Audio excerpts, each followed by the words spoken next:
Hello mga kapatid, God bless. Good morning guys. Thank you Lord sa araw na ito. Ayan. Nagtuloy tayo sa harapan ng Panginoon para kilalanin siya, para purihin siya, para pasalamatan siya sa bawat araw na tayo ligtas at ligtas pa rin. Ayan. Ito na ulit tayo sa harapan ng Panginoon guys. Salamat Lord sa biyaya, sa buhay, sa kalusugan, sa kaligtasan. Praise God. Thank you Jesus. Ayun guys, ang verse of the day natin ay Lucas 12 verse 15. Tungkol ito sa mga sakim. Ayun, sabi dito, at sinabi niya sa kanilang lahat, mag-ingat kayo sa lahat ng uri ng kasakiman. Ayan. Mag-ingat ka, mga kapatid. Sa lahat ng uri ng kasakiman.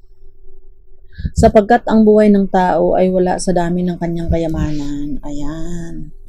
Wala sa dami ng kanyang kayamanan, mga kapatid, kundi sa dami ng ginawang mabuti. Hallelujah. Thank you, Lord. Kaya ayan, mag-iingat daw mga kapatid kasi wala sa dami ng kanyang kayamanan. Kasi mayaman ka man o mahirap. Kung namang oras, mari ka mautas. Hindi ka naman may pagtanggol ng kayamanan mo, lalo kung mga pinangkam at mga ninakaw, mga kapatid. Yan. Salamat sa Panginoon. Ang tunay na kayamanan natin ay yung kilalanin natin yung salita ng Lord at ginawa ng mabuti. Amen. Thank you, Jesus. Kasi ang Panginoon, kaya punta to sa daigdig, hindi parang gumawa ng sama. Lahat ng kabutihan na ginawa niya ay kasamaan yung inanti ng mga sakim. Ang sakim at mga inggit. Salamat sa Lord. Salamat sa Lord. Ayun, yun, iwasan daw ang lahat ng uri ng kasakiman kasi ang buhay ng tao hindi sa dami ng kanyang kayamanan. Hindi sa dami ng kanyang ginawang mabuti. Ayun, sunod na verse natin, Lucas pa din, 16 verse 14 and 15. Masabi dito, nang marinig ito ng mga parisiyo ng mga sakim sa salapi, ayan, sabi ng mga maraming sakim, ay kinutya nila si Jesus. Ayun, pati naisip na ba kung sino yung mga sakim sa paligid niyo, kapitbahay mo kaya, mga humahangan ng inyong mga pinagpaguran. Ayun yun, pati. Huwag maging sakim at kung may nagsasakim sa atin, alam na natin ang salita ng Lord ay natuntun natin. Kaya meron tayong pananaligan si Jesus na magpaparusa sa mga sakim. Ayun. Sabi, verse 15, o alam din naman mga parisiyo ng mga sakim sa salapi. O din naman. Kaya pagka tinamaan ay masasaktan kasi nga gawain nila. Mga parisiyo pala yung pati. Hanggang ngayon, may mga parisiyo sa paligid natin. At sinabi niya sa kanila, kayo ang nagpapanggap na matuwid sa harapan ng mga tao. Ngunit alam ng Diyos ang nilaman ng inyong mga puso. Ayun. Diba, meron po yung mga nagkukunwari pang mga religyoso. Natayo kada sa pulpito at nagpupreach, sabi nga ng mga kala. Tita, alam mo, nagpupreach yun? Ay, gusto nga may lupa namin. O, sa tao din ang kapatid. Ayun. Yung mga puso, sapagkat ang tinuturing na mahalaga ng mga tao ay kasuklam-suklam sa paningin ng Diyos. O ayan. Hindi ba? Tinuruan daw na huwag maging sakim kasi lahat ng mga sakiman ay kasuklam-suklam sa paningin ng Diyos. Ngayon, sino ngayon ang nasuklam ng kapatid? Kaya minsan, di ba, yung mga gusto tayong sakimin ng mga parisiyong ito ay nasusuklam tayo. O ngayon, hinayaan na lang natin sa suklam niya. Kasi sabi nga sabi ang mga sabi daw sa Roma 12 verse 19. O din, paborito talaga natin dagdag yun. Ayun. Kasuklam-suklam naman sa panunyawi yung nagawa ng masakim niya. Salamat sa Panginoon na naranasan natin yun. Sinasakim tayo nitong puspos ng sakiman na ito. Ngayon na maging panatag na tayo kasi na alam naman natin na ang Lord ang bahala dyan. Amen. Thank you, Jesus. Ano sabi dito? Diba? Sa halip na makinig sila sa Panginoon itong mga sakim. Naku, ay kinalaban pa ang Panginoon. Ayun, Lucas pa rin, 20 verse 19 hanggang 20. Tinangka ng mga tagapagturo ng utusan at ng mga punong pari na dakpin si Jesus sa oras ding iyon sapagkat mahalata nilang sila ang tinutukoy niya. Kaya mga bato-bato sa langit na tamaan na yan, nagagalit. Kasi nga, gawain nga naman talaga nila. Walang naman ng Panginoon. Tinutukoy niya sa kanilang talinhaga, sa kanyang talinhaga. Ngunit natakot sila sa mga tao. Ayan.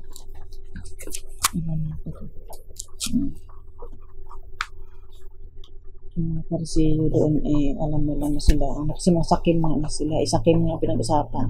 Verse 20, kaya't naghintay sila ng magandang pagkataon. Sinuhulan nila ang ilang katao upang magkunwaring tapat na naghahanap ng katotohanan. Ayan. Hanggang sa panahon ito mga kapatid, nagkukunwari. Hindi mo kailangan suhulan.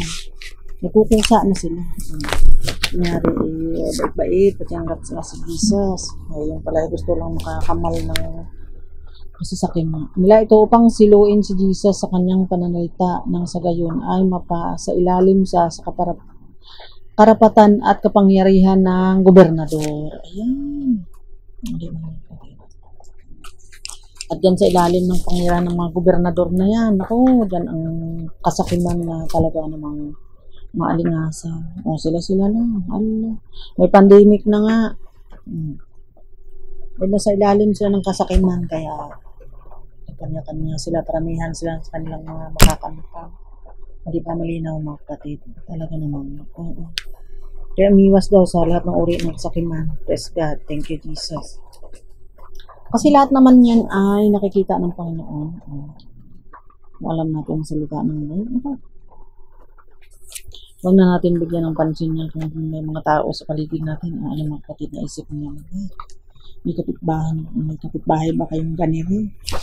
Kung mayroon kayong kamag-anak na ganyan, na yung gusto kang dupangin, ayan, sinabi naman ng Panginoon. Huwag daw maging sakim, umiwas daw sa lahat ng uri ng kasakiman. O kung ikaw naman hindi na makaiwas at nasasakim ka ng kapitbahay, ng mga kamag-anak, sino man yan, o ay di, ipabayan mo na sa Lord kasi siya naman ang nasusuklam doon daw sa mga gayon. Sabi nga doon sa Lucas 16 verse 15, sabi naman dito, kaya sinabi niya sa kanila, kayo ang nagpapanggap na matuwid. Ayun. Sa harapan ng mga taong ngunit alam ng Diyos ang nilalaman ng inyong mga puso, sapagkat ang tinuturing ng mahalaga ng mga tao ay kasuklam-suklam sa Panginoon ng Diyos. Kahit kasuklaman na sila ng kapwa, basta mahalagas kanila yung makakamkam sila at makadaya sila dahil mga sakin na, diba? Ito mga Pariseo. Ay kasuklam-suklam naman sila sa Panginoon at kasuklam-suklam din mas akin mga kapatid. Talaga naman. So, salamat sa Panginoon dito sa mga salitaang niya. Mayroon tayong nakuha. Mayroon tayong kakampihan Panginoon kasi siya naman magparusa dyan sa mga kinasusuklaman niya. Diba nga? Thank you, Lord. Yung suklam nila na yan, sa kanila din yan babalik. At yung suklam naman na sa atin, hindi nila makamukam anong mayroon tayo.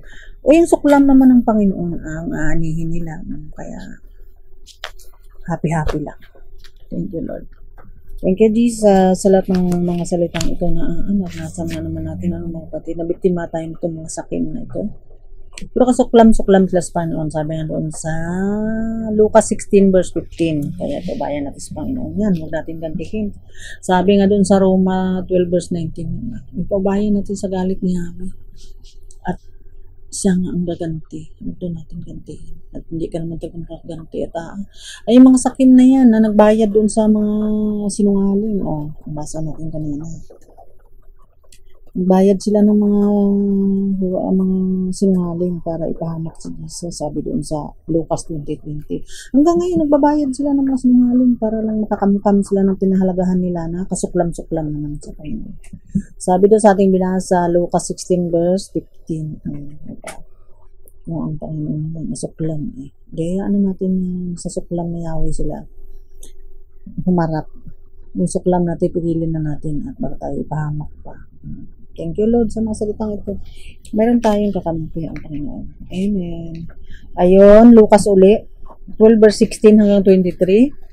Pagkatapos sinalaysay ni Jesus ang isang talinghaga, isang mayaman ang umani ng sagana sa kanyang bukid. Bukirin. Buti nga ito mayaman. Ayokong dapo na maraming nakamkam doon sa dinapuan niya. 17, kaya nasabi niya sa sarili, ano ang gagawin ko ngayon? Wala na akong paglagyan ng aking mga inani. Imbis na mag-enjoy siya, may problema na naman niya kung saan niya ilagay yung mga inani niya. Nakakamkam na siya, ng problema sa kung ano pa yung kakamkamin niya. Ayan. Verse 18, alam ko na, ipagagiba ko ang aking mga kamalig at magpatayo ako ng mas malaki. Doon ko ilalagay ang aking ani at ibang ari-arian. Ayan. Hindi na na-enjoy yung mga inani niya at mga kinamkam pa niya kasi problema naman, magtayo na naman siya ng mga Kumbaga sa panahon ito, mga kapatid, nakakamkam sila. Ayan. Hindi pansihan at gusto pa mga mukam uli. Ayan, doon na siya inabot. Verse 19, pagkatapos sasabihin ko sa aking sarili, marami na kanang naipon para sa mahabang panahon, kaya't magpahinga ka na lamang, kumain, uminom, at magkasaya. Ayan, nagkasaya sila kumain, uminom. Ang tataba nga eh.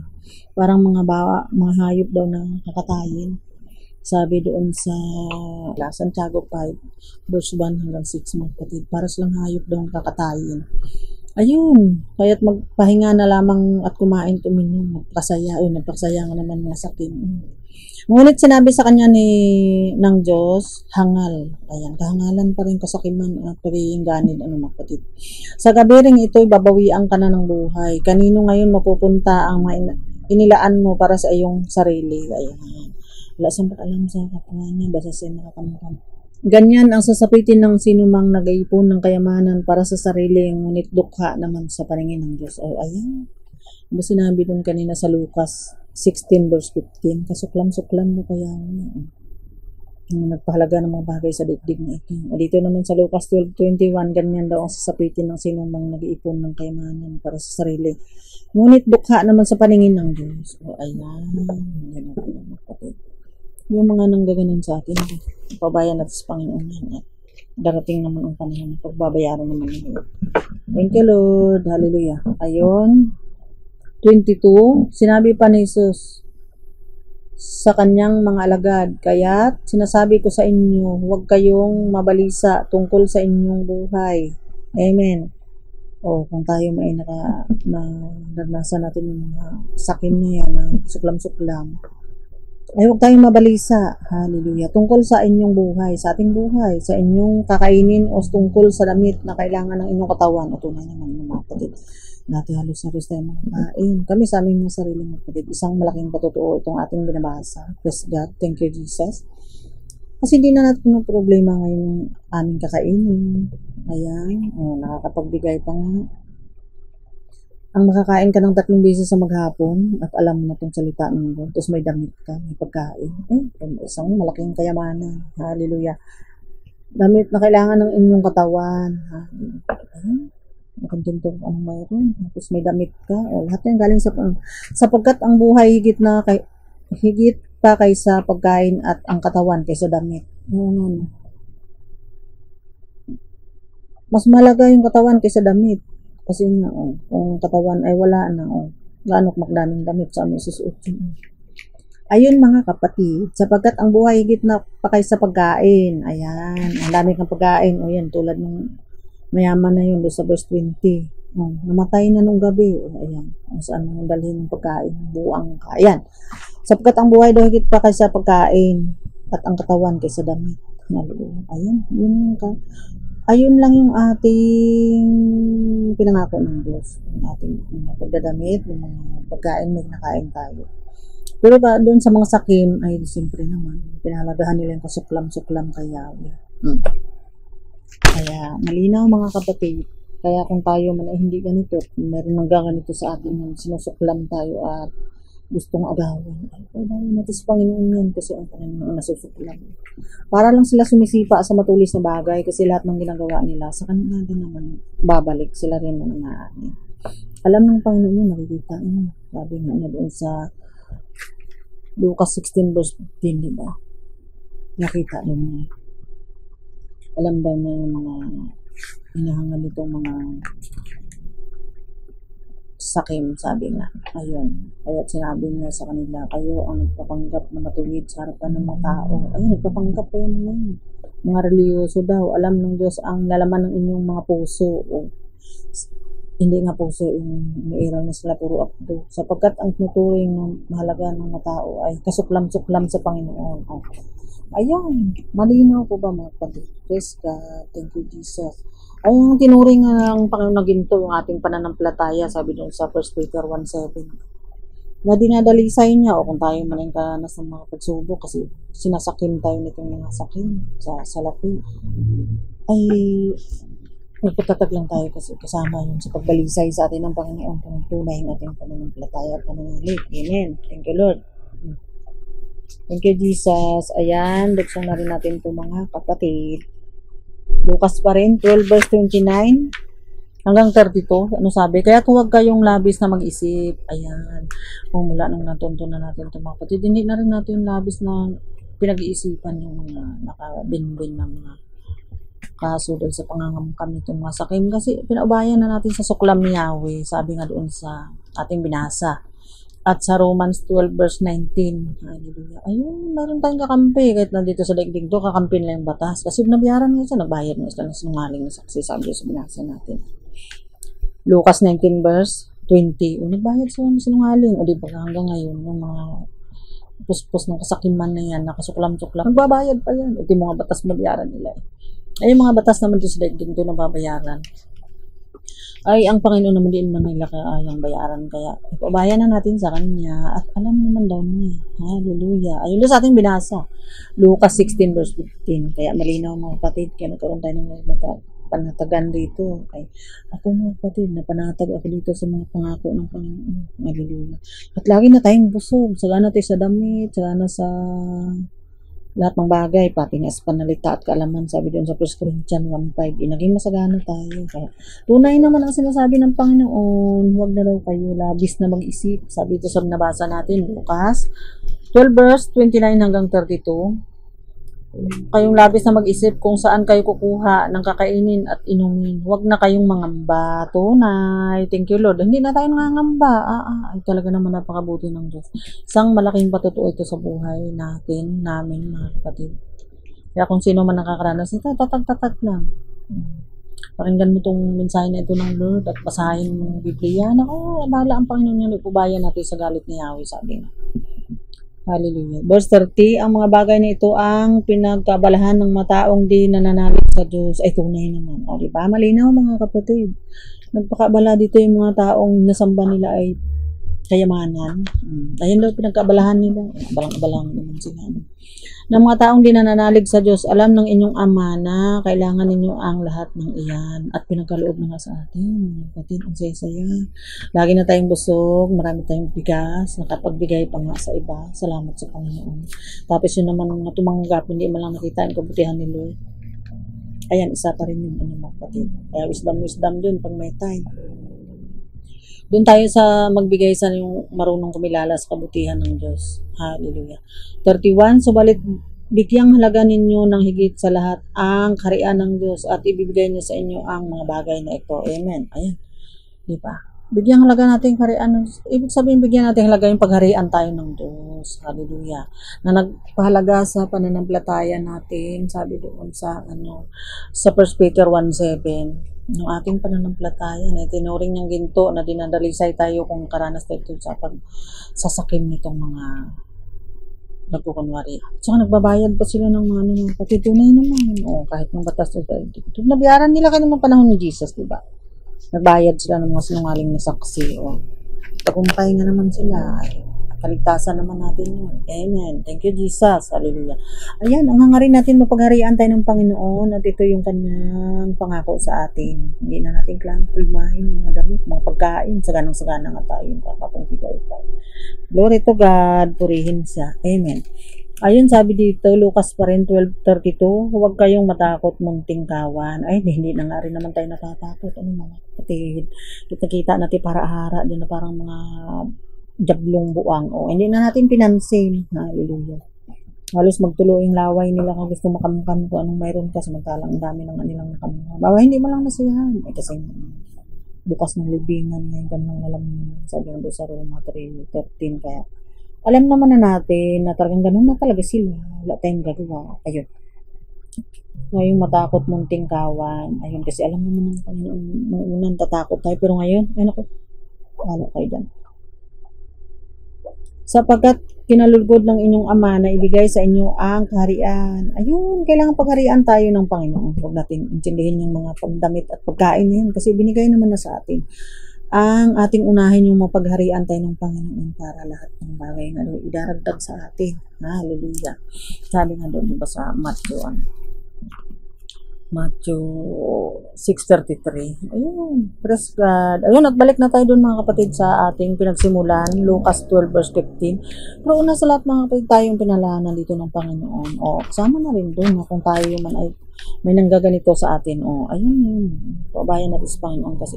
At magpakatatag din naman tayo. Sinabi doon, huwag natin nalahan. Ultimo doon yung pagkain natin at mga dinadamit. Kasi binigay na sa atin ng mundo, di ba? Dati nga naman tatakot. Ngayon hindi na rin tayo natakot. Kasi alam naman natin mabuhay at makapangyarihan ng ating kakampi. Hallelujah. Kaya naman niya ibigay yung kaharian. Isipin mo, napakalaking kayamanan ng pagharian ka ng Panginoon. Sasakin mo yun, hindi na natin pinatulan at hindi na natin pinansin at pinabayan lang natin sa Lord. Amen. Kasi maaari masabihin ng Panginoon sa kanila yung Lucas 12:20. Ngunit sinabi sa kanya ng Diyos, hangal, sa gabiring ito, ibabawian ka na ng buhay. Kanino ngayon mapupunta ang mga inilaan mo para sa iyong sarili? Diba? Dahil mga sakin at mga sarili yan,